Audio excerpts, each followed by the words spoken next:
Hey, security peeps, we are back again with another episode of Breaking Into Cybersecurity. And I have my co host here who is fabulous and wonderful. Say hi to everyone, Chris Foulon. Hey, everyone.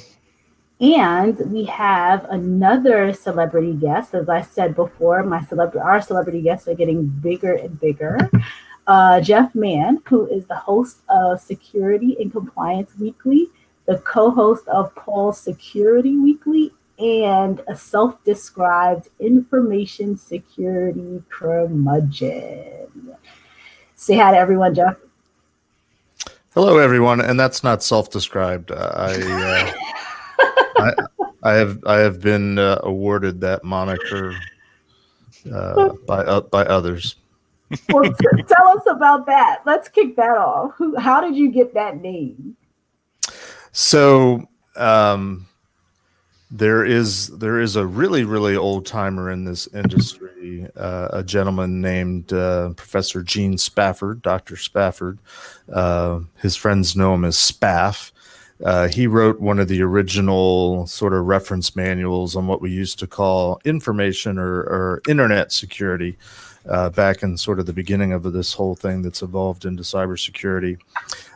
He's been in this business probably 45, 50 years, Unix expert and computer and networking expert, professor at Purdue University. He has a long list of stuff. Anyway, he has an informal, semi-formal gathering of friends every year at the RSA conference out in San Francisco. They go out to dinner with Spaff, and this dinner with Spaff is called the Cabal of the Curmudgeons.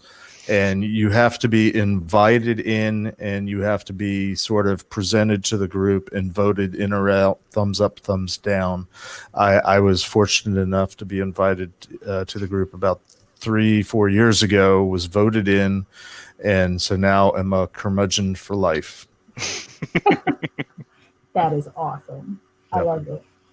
So, Jeff, how did you get into this field? You've been in it for a while now. Tell us about how you broke into cybersecurity.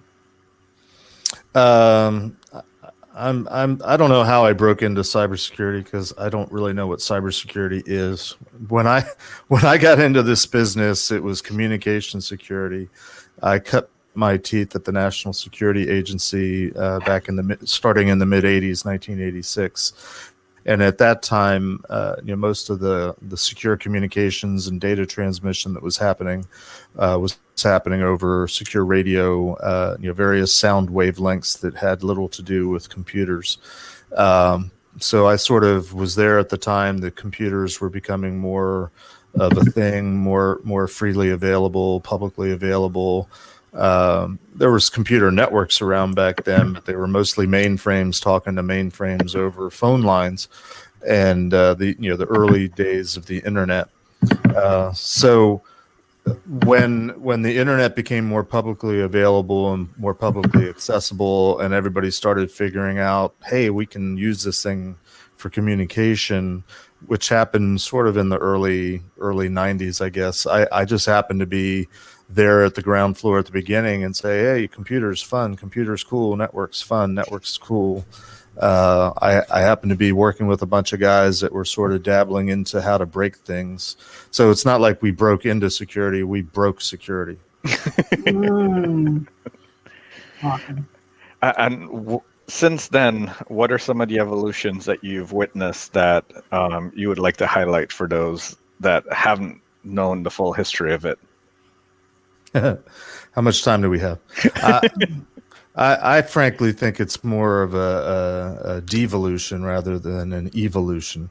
I see more and more people are, and I was at a conference this past weekend, GurCon, and I was pondering this as I was interacting with people and hearing various talks. There are a lot of really smart, really talented, creative people in this industry, in this business, but I think they've tended to learn cybersecurity based on what cybersecurity has evolved into. They don't necessarily know the long history of where cybersecurity came from or what preceded it. I've had arguments with people that the internet created information security, and I'm like, no, information security has kind of been around since, prehistoric times, Roman, Greek times. The Caesar cipher is named after Caesar. This is people that lived thousands of years ago. So, on a positive spin, obviously technology has advanced incredibly over the last couple of years. The ability to move information, data, bits and bytes has vastly exceeded at least my simple mind's understanding of being able to get my head around it and sort of grasp just the sheer volume. So, the technological advancements that have been required to keep up with the movement of data, and then, let's try to protect that data in some way. I think what's missing, what has devolved is sort of what I would call the classical requirements of information or even data security, which is, what is it that's valuable to you that you want to protect? Where is it? How do you consume it, use it, produce it, disseminate it, and sort of understanding from a more of a process flow or a business flow, what it is that you're about, what it is that you care about. Too often I see, and a lot of this I think is due to necessity, but too often I see the whole focus of cybersecurity is on securing everything, secure the devices, secure everything you might possibly use, secure all the technology, secure all the communication paths. And it never used to be that way. In the old days, a mere 25, 30 years ago, data security had more to do with understanding what the data is that you want to protect, how valuable is the data, what's the usefulness, life expectancy of the data. That is, how long do you need to protect it? Whom do you need to protect the data from? Who are the bad guys? Who are the ones that want to access that data? Why do they want to access the data? Sort of motivations, what we loosely call the threats these days. You wrap all that together and you have a basic understanding of, we have this data set X, or these data sets X, Y, and Z. Data set X we need to protect for forever. So let's say that's top secret information. Data set Y we need to protect for a year. It's another, let's say it's financial information. Data set Z, we need to protect this for the next month because it's merger and acquisition information. We're evaluating 3 different companies and we're expected to break the news in a month. So we just need to keep that data important for the next month. We don't do that in general in the cybersecurity world these days. We think we have to protect everything to the same level and the same to degree, and without often having the understanding that the concession, if you will, that there's certain things that we're not going to be able to protect as well as others, or we don't need to protect as well as other data sets or other systems that are processing or storing this data. That's where I see the devolution. We've got ourselves wrapped around this notion that we have to secure everything but the reality is everything's broken. And all you have to do is look at the news almost on a daily basis and see the latest, breach report, the latest company that's been popped, the latest, multi-million numbers of sets of personal data or sensitive data that's been either compromised or exposed, and the articles don't always distinguish between the two. I'm pretty sure that every citizen on the globe that has electronic information about themselves has probably had that data stolen numerous times in the last 10 years. So I don't even, at one level, it's Skeptical Friday. I am a curmudgeon after all.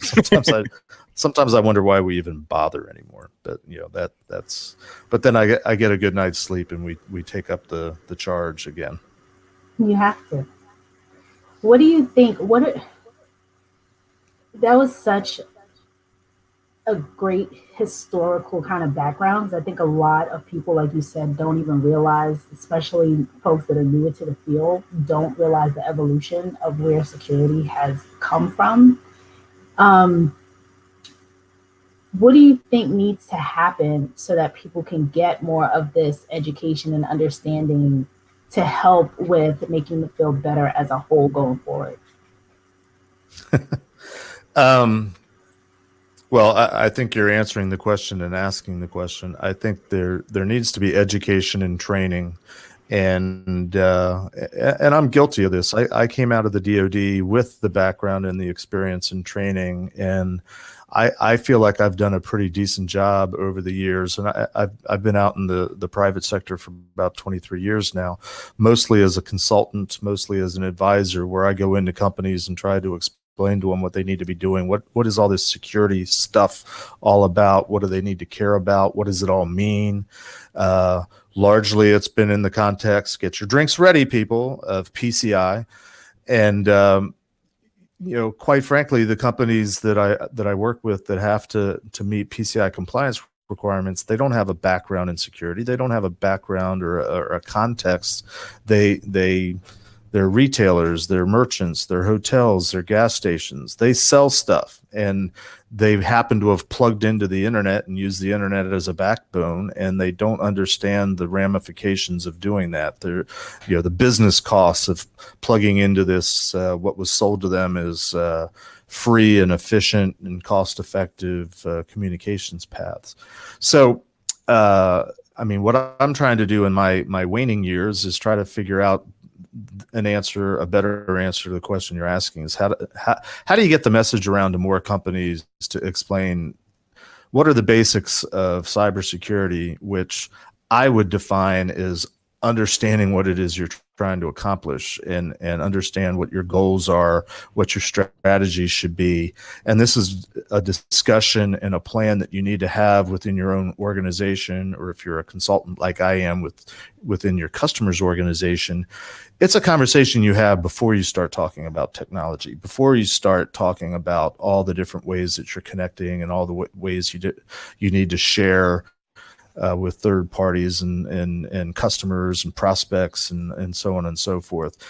I believe if you don't have a basic understanding of what your security objectives are for the business that you're in, for the type of data that you have, before you start going out and spending the trillions of dollars that have been spent on security solutions and technology solutions that do or don't do anything to further this thing that we call cybersecurity, I think you lose before you start.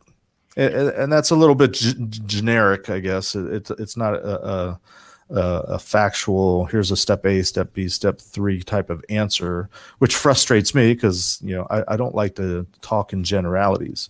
But I do talk in generalities, and at a generic level, people understand and nod their head as you guys are, say, yeah, that makes sense. Yeah, that makes sense. But they turn around and say, but we've got all this stuff that we got to deal with. We've got all these systems that we need to harden. We've got all these vulnerabilities that we have to track down. We've got all these developers doing stupid things. We've got all these users that shoot the company in the foot because they don't follow the rules. Oh, by the way, we don't have any rules. They're not written down. All we've done is check boxes on some compliance requirement that we don't even understand what it means, but we know we have to put a check in the box. And the cycle continues, and it's where I get a little bit more curmudgeonly that everybody seems to be screwing up, and they don't even know that they're screwing up. And that's whether it's a customer, an end user, a vendor, a product solution company, assessors, auditors, compliance specialists, and so on and so forth. But to solve the problem, we've come up with new marketing campaigns, and we've come up with new buzzwords because we have to sell more product, because at the end of the day, that's what it all boils down to. We have to sell more products and services. I would say that having completed my master's degree, 3-4 years ago, that the drive to accomplish business outcomes should be what is guiding security was a topic that was never discussed. In the major certifications like the CISSP, it's not really a core concept that's ever discussed. And I think that's the core problem, is that everyone focuses on the security aspect, but not the business aspect. Exactly. Not the business aspect. And that's why they don't have resiliency within their strategy, because they're just focused on one part of the triangle of people, process, technology. They're just focused on the technology aspect of it. So two things. One, I was at a conference, let's say a month ago. It was a busy October. And I was giving a talk sort of, what are we doing here anyway? What is this thing called security? Sort of, the same conversation we're having here. And somebody during the Q&A period raised their hand and commented, I think everybody in the cybersecurity field should get an MBA. And I kind of understood what he meant. I said, yeah, that makes a lot of sense, because understanding business is first and foremost for at least a segment of this industry. That's what you need to understand. Now, having said that, there is a certain element to cybersecurity that goes back to national security interests, protecting critical infrastructure and things like that, where it's sort of a real world mission with more traditional types of bad guys that are trying to do bad things to the United States in general, sort of from a national security perspective. And that's one element of all this. But there's another element that's sort of the private sector, companies that are just doing business and that are more likely going to fall victim to bad guys that have figured out a way to monetize attacks, and they're trying to make a living. And so they're not looking for any specific company or entity to attack because they've got a grievance against the company. They're just looking for somebody that's vulnerable to something that they know how to exploit, that they might make a little bit of money off of. So that's one aspect. The second aspect, I've forgotten at this point because I went too long on the first aspect, but it was something else I wanted to comment on to what you said. So let's move on. Sure. Let's switch gears. What made you, your podcast is one of the originals. What made you start it? Well, the original that you referenced, Paul's Security Weekly, which has been operating now for, I don't know if we've just had our anniversary or about to, but it's been around for about 15 years. I've actually been involved with it for about 5 or 6 years, because Paul Asadorian, the founder of it, one of the founders of it, used to work for a company called Tenable Network Security. And when I went to work for Tenable Network Security, we met at some point, and somewhere along the line, I heard he was doing a webcast, and I ended up being I think was actually sitting next to Jack Daniel, who's one of the hosts on Paul's Security Weekly, and he was broadcasting remotely from a conference, and I was sitting with them, and sort of that was my first foray into this podcast thing. But at some point it's like, hey, let's start doing it. So it just sort of grew into something that I did as part of my job with Tenable. And Paul and I have both left Tenable and have moved on, but Paul extended the invitation for me to continue with the podcast regardless of any affiliation with Tenable or any other sponsor companies at that point. And just in the last couple months, after several years of me bringing up PCI on the podcast and saying and hearing people's responses, and being out in the industry, being out at conferences, realizing people really don't understand PCI, at least on the vendor product side, or in particular the pen testing, sort of security vulnerability management side of things. I kept pressuring Paul. We should really feature PCI as a segment and just sort of dispel some of the misunderstandings and myths about PCI.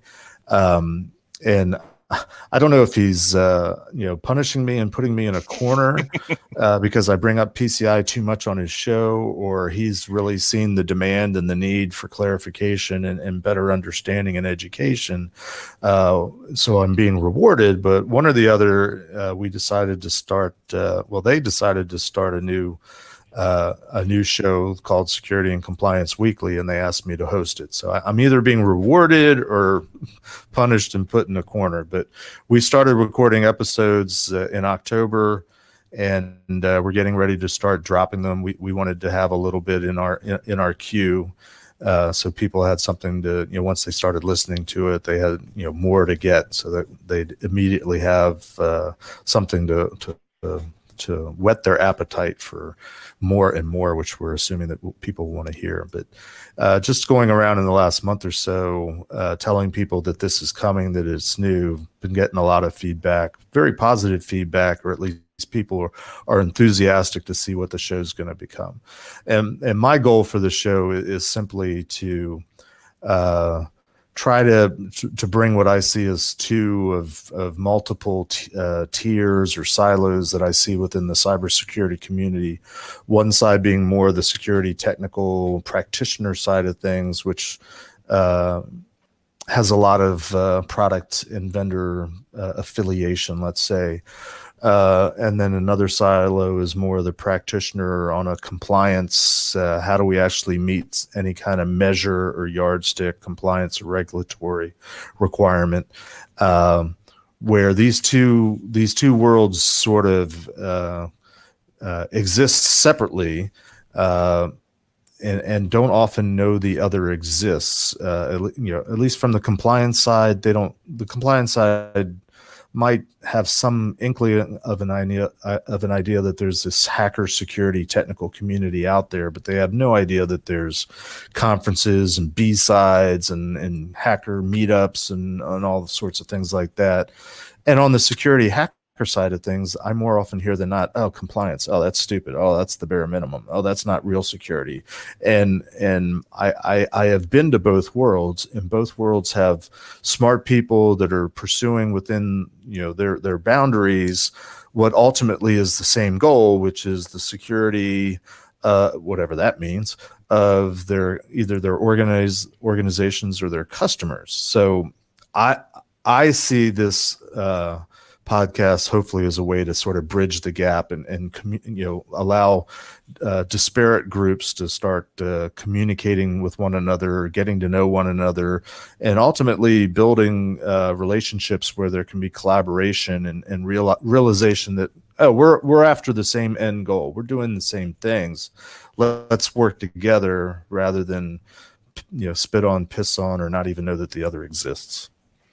Are you also looking to challenge the compliance on the privacy side of things? So all the new compliance frameworks coming out, like GDPR, the California Privacy Protection, and those types of frameworks as well? Absolutely. I mean, we're taking on everything. Obviously, I'm a one-trick pony. I do PCI, but PCI to me is security. PCI isn't compliance. We've signed up a couple co-hosts. I would remiss if I did not mention them. Our CEO at Security Weekly, Matt Alderman, also former Tenable person, is one of the co-hosts, and I've engaged Josh Marpet and Scott Lyons from Redline Security to also be co-hosts, and they're very passionate and are going to cover a lot of the other compliance and regulatory things. So hopefully we're going to cover all the bases. I think, again, everybody's trying to solve the same basic fundamental problem.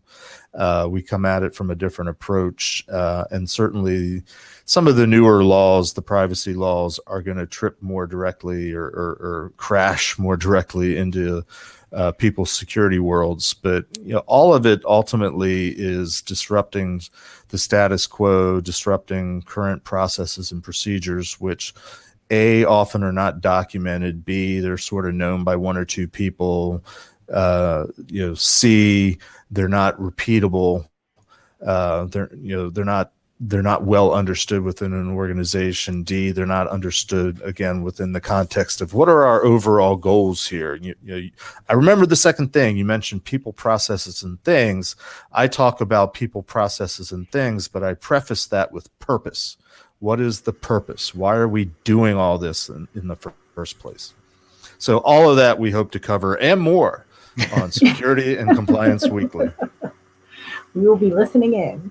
Great. So I can imagine that you probably get a lot of folks who would like to break into the industry and come to you as a person who is pretty much a veteran in the space. What do you tell them when they come to you and say, I'm looking to break into security? Where do I start, or what should I do? Yeah, Suggestions? I actually do get approached by people very often, and I invite that. I mean, I want to try to be a mentor and help other people, get started in this industry. Especially at the hacker conferences, I get a lot of people coming up to me. Oh, I want to be a pen tester. I want to become a hacker. I sort of have this opinion that either you're a hacker or you're not. It's more of it's a mindset. It's something you're born with. I think it roughly translates to critical thinking, and people can argue and do argue whether critical thinking is something that you're just kind of born with the ability, or it's an ability that's cultivated and grown over time, or it's something that you can actually train people to do. And I think it's a spectrum. And we're all in this industry somewhere on the spectrum, multiple spectrums probably. What I usually try to tell people, because I've been in this since the beginning. I had 10 years of security experience, almost 10 years of security experience at NSA before this whole internet cybersecurity thing spun up anyway. And I just sort of fell into it and stumbled into it because, oh, that looks cool and fun and different. And because of that experience, I poo-poo most certifications because I sort of have the experience. I want to chime in every time you put up, because for people who are listening and are not watching, I'm sorry, Jeff keeps putting up a button that says "not a CISSP." He keeps flashing that button up. So, I don't need the certifications. I don't need the training. I kind of grew up in it, but that's, I've told some people, well, go, just get 30 years of experience and then you'll be an expert. But trying to come up with a practical answer to people, acknowledging that, you're not getting in on the ground floor of this thing and you don't have the background that I do. What I try to tell people, and I don't know if it's a good answer or not, but what I try to tell people is expose yourself to as many facets or elements that you can within this thing that we call cybersecurity, because it's very broad. I mean, I don't think anybody has a single definition of the term, yet alone what all it touches within an organization or should touch within an organization. So I try to recommend, if they're a student or if they're working, go around and find out what other people are doing. Ask questions. Offer to volunteer. Do the mundane stuff that nobody likes to do anyway. Just offer. Can I help some way? I would like to learn. I'm interested in learning, and expose yourself to as much as you can for two purposes. One, hopefully you'll find something that you have some sort of aptitude or talent or ability. Not necessarily you begin as an expert, but like, hey, I could do this. This is something that interests me. This is something I think I can do. I seem to have a knack for it. And the second aspect of that is find something that you like. Find something that interests you and engages you. If you're lucky, the two will be the same thing, but they don't have to be the same thing. But as a practical matter, most people are trying to make a living. They're looking for an occupation. If you can find something that you enjoy doing, and you think, and you get a charge out of doing it, do that. If you can find something that you think you're kind of good at, you have some ability to be able to do that. It may not translate to you become a multimillionaire and IPO your own company, but we're not all going to do that. At the end of the day, most of us are just going to try to make a living. If you can find a way to make a living that somehow challenges you and satisfies you, that you have some sort of aptitude for, that's my recommendation. This conference that I was at this last weekend, I was just hanging out in the smoking area because I smoke cigars, and someone came up to me and said, "Hey, I'm so and so. We've chatted on Twitter quite a bit. This is my Twitter handle. You gave me some advice a while back, and I wanted to thank you for it because it really helped me out. I'm starting a new job at Trusted Sec on Monday." And I just wanted to thank you. I'm like, I have no idea what I said to the guy, and we didn't go into details. But I turned to the person that I was hanging out with when the person walked away, and I said, "This is what I do. What I do." So every once in a while, I get some positive feedback, like I helped somebody. Hopefully, I'm helping more than I'm hurting at the end of the day. No, definitely. You mentioned a couple times that this industry involves so many different things, has so many diverse aspects to it. What are your views on ways that we can include more diverse backgrounds of individuals that will come into this industry, because we really need that diverse set of thinking to be more successful in this field? You like to throw easy questions at me.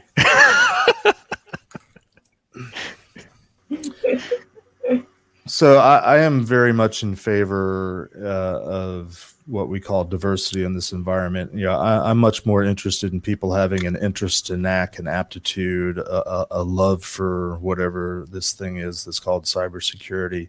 I actually think, one of the sales pitches that go around all the time, the marketing pitches, is the shortage of cybersecurity trained professionals in the workforce. I kind of think we don't have a shortage in cybersecurity professionals in the workforce. I kind of think we have a shortage of people in the workforce that are knowledgeable and trained on things related to cybersecurity. If that makes sense, the difference. I think cybersecurity needs to penetrate all the different facets of jobs in the workforce, and it needs to become known more as a corporate culture type of thing. When I worked for the DoD, everybody in the DoD understood the business that we were in, which was national security. And we understood that involved keeping secrets, and we knew how to do that. And everything we did in terms of our job had a layer or an element of what we could roughly translate to cybersecurity in modern terms, but it all had something to do with keeping secrets, keeping things private, knowing what to say, what not to say, who to say it to, who not to say it to, identifying people that you could or could not say things to. Very much all physical security protections and processes and procedures. But again, I think those fundamental lessons translate into cybersecurity. We just do it a different way. And so cybersecurity, but we have somehow lost the ability to teach those fundamental lessons.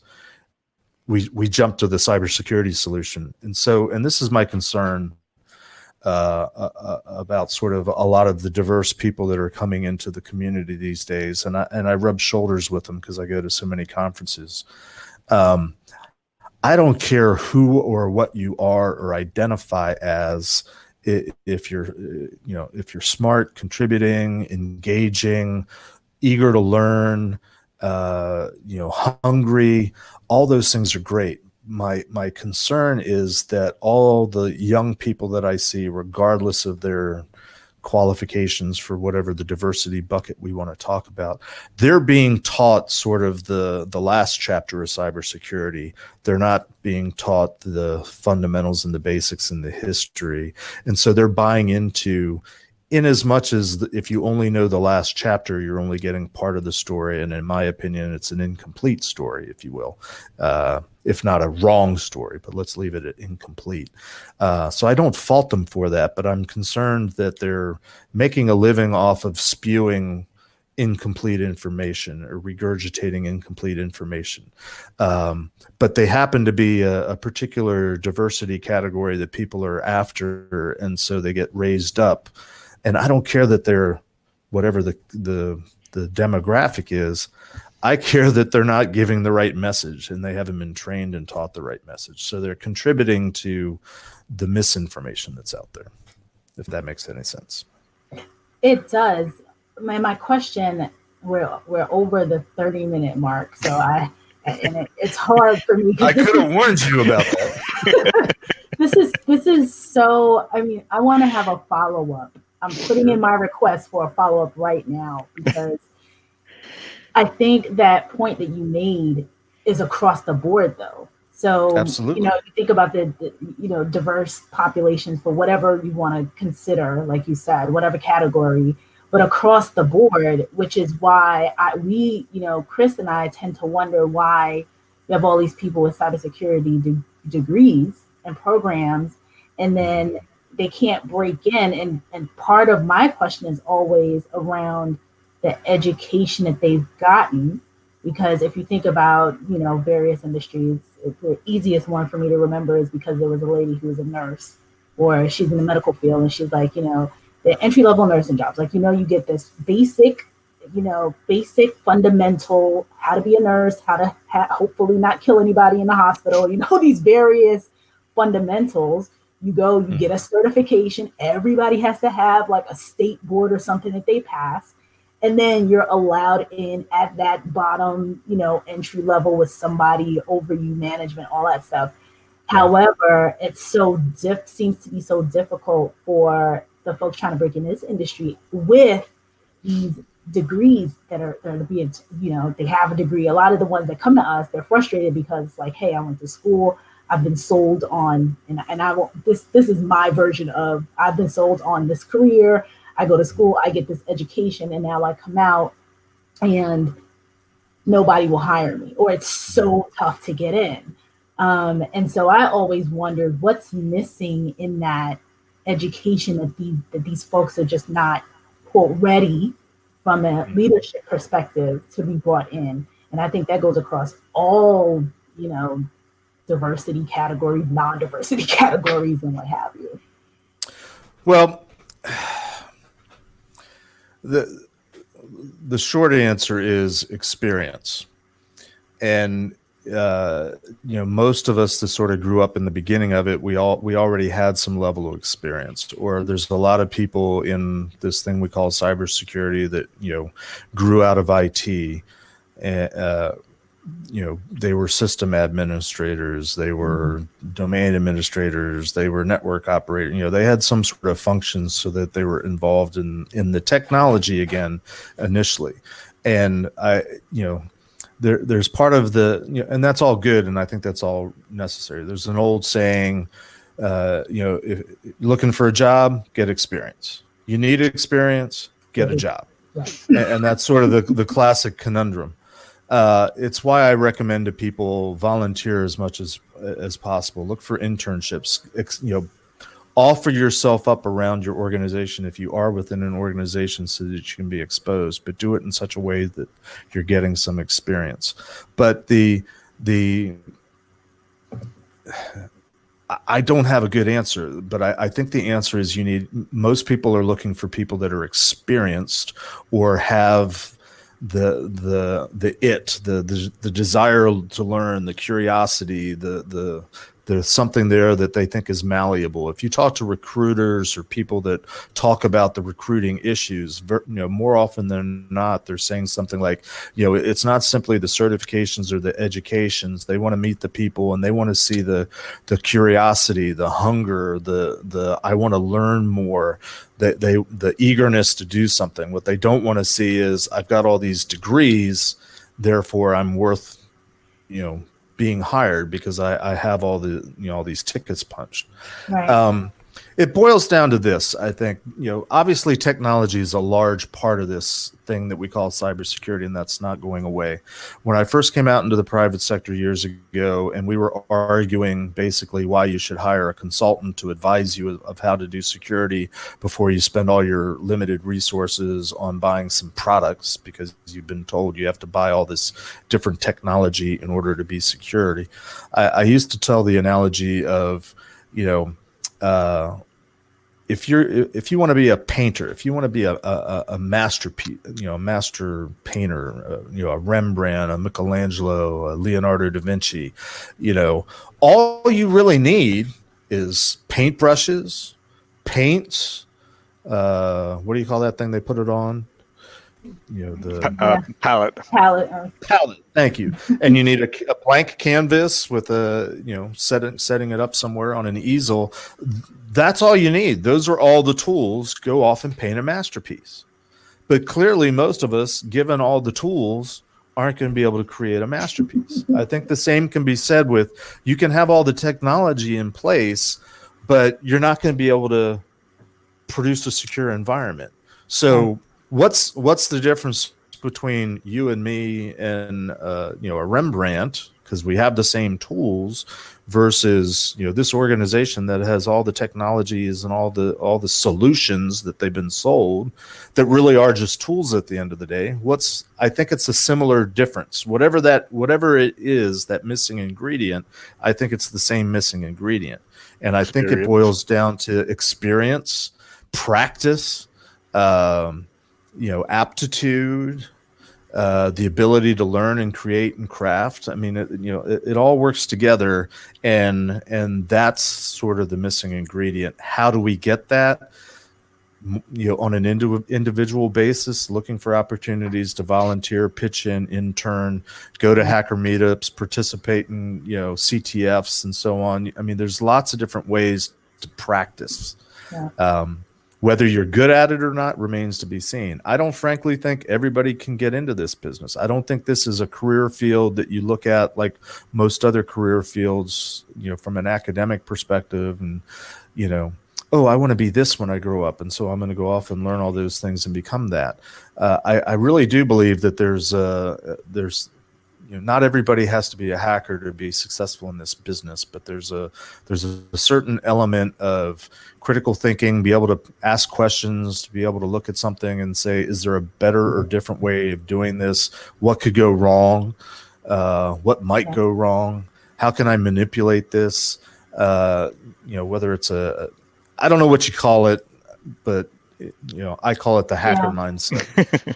No, I agree. And I think that part of it could potentially be baking in that experience in the degree programs. So if you think about, Chris talks about the journeyman type of program where you put in a certain number of hours to get the experience with a person, a mentor over you. And right. I know in some of these practical programs, degree programs, you have to graduate, you have to do an internship, or you have to put in X amount of hours of work, and that is your entry level experience, so you're getting a little bit of that, so you're not coming out with just paperwork per se. But anyway, well, maybe from an academic perspective, maybe more of these programs need to work in some sort of minor, or at least part of the curriculum involves more business courses. Mm-hmm. Yeah, maybe. Jeff, I have one more tough question for you. Oh, if you had to summarize all of this into one piece of sage advice for someone coming into the industry, what would that be? Do you really want to be here? Okay. Good. Or why? Why do you want to get into this industry? Yeah. If you're not passionate, or you think, if you don't think you have a talent or an aptitude or an interest, how many of us that are being approached by people like this say, I don't think this is really work that you're cut out for. Go look for something else. Because I don't think this is an industry, and maybe this is a little bit conceited. I don't, and it's easy for me to say, let's put it this way. I don't think this is an industry that can attract everyone or anyone that wants to be in this business. I think there needs to be an aptitude. It's, I've tried to come up with a good analogy for this, but not everybody can go out and be a neurosurgeon. Not everybody can go out and be a rocket scientist. Not everybody can go out and be a performance artist or a musician, or a songwriter or a movie director. There's something that makes people good at some of the, the vocations that they choose. There is a skill and aptitude or something that's in there. I think the same might be said for this industry. But I'm open to being proven wrong. Absolutely. Awesome. Great advice. Well, thank you so much for joining us. Really appreciate the time and all the views and all the education that you've given us in this 45 minutes.